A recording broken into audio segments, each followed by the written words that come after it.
President Trump is in Beijing right now for what could be the defining diplomatic encounter of his second term. A summit with Xi Jinping that has rare earths, Taiwan, trade, Iran, and American tech supremacy all on the table simultaneously. The delegation includes cabinet members, tech CEOs, and corporate titans, and the backdrop couldn't be more volatile, with Israeli operations in Lebanon already claiming nearly 3,000 lives and a potential Iran confrontation looming over everything. Trump said before he left that Xi could help with Iran, but that America doesn't need the help.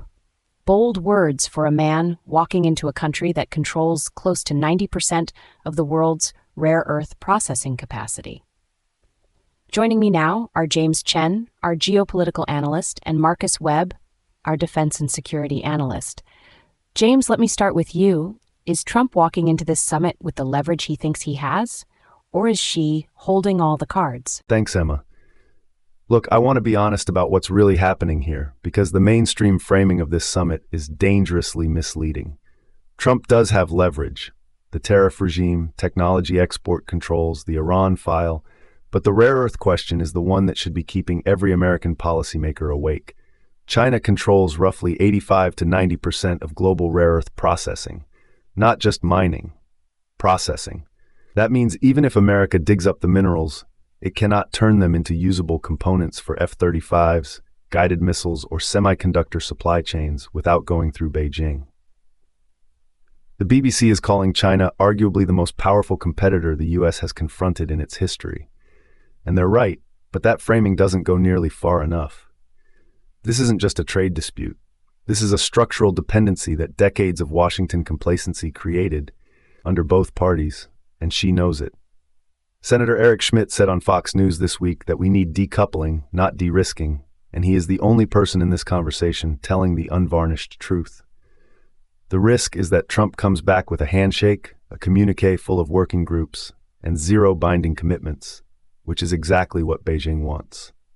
But James, devil's advocate here, isn't there an argument that maximum confrontation with China right now, while Iran is escalating and the Middle East is burning, is strategically reckless? Can America afford a two-front economic and geopolitical confrontation simultaneously? And Marcus, what's your take on this? Well, look, I think James is absolutely right about the dependency problem, but here's what I think he's missing on the strategy. The leverage question cuts both ways. China imported $26 billion in American agricultural products in 2023, and that number has already dropped significantly from peak levels.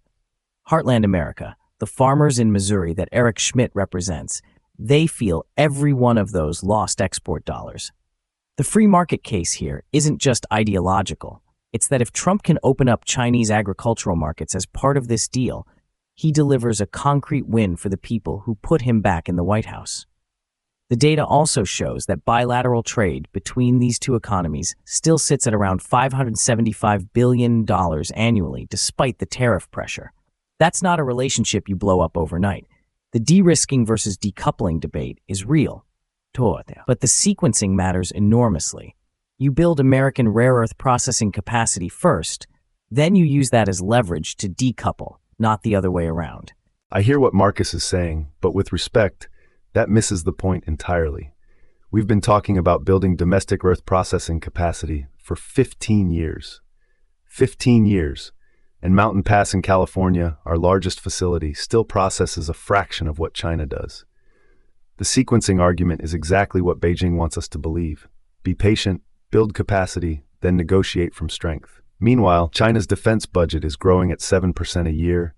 Their navy is now the largest in the world by vessel count, and they've launched more naval tonnage in 4 years than the entire Royal Navy has afloat. You cannot tell me that America has the luxury of patient sequencing.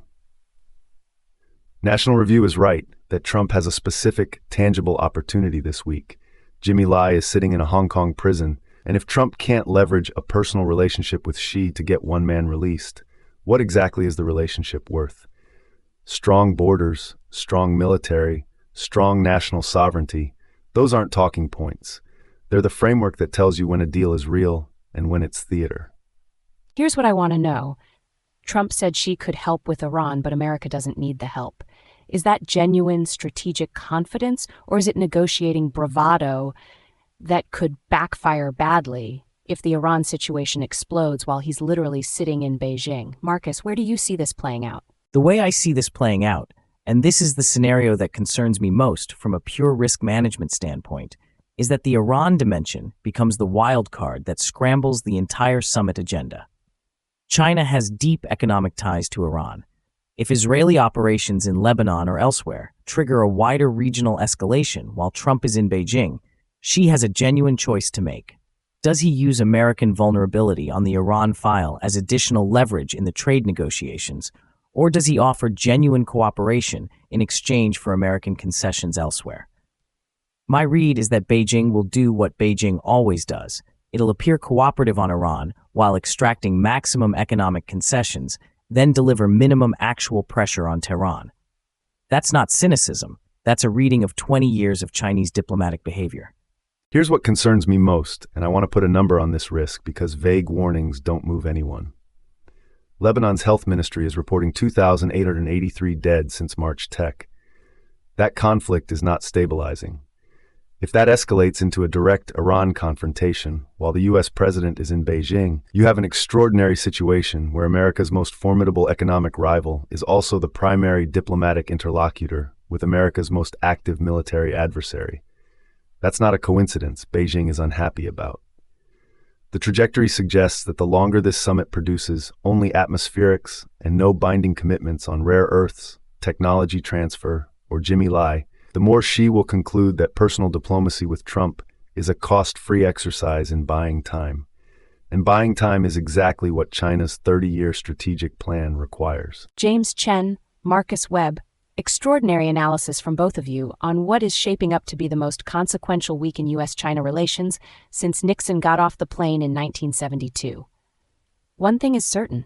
In Beijing tonight, the man who controls 90% of the world's rare earth processing is sitting across the table from the man who controls $575 billion of his country's annual trade, and at least one of them has done the maths more carefully than the other.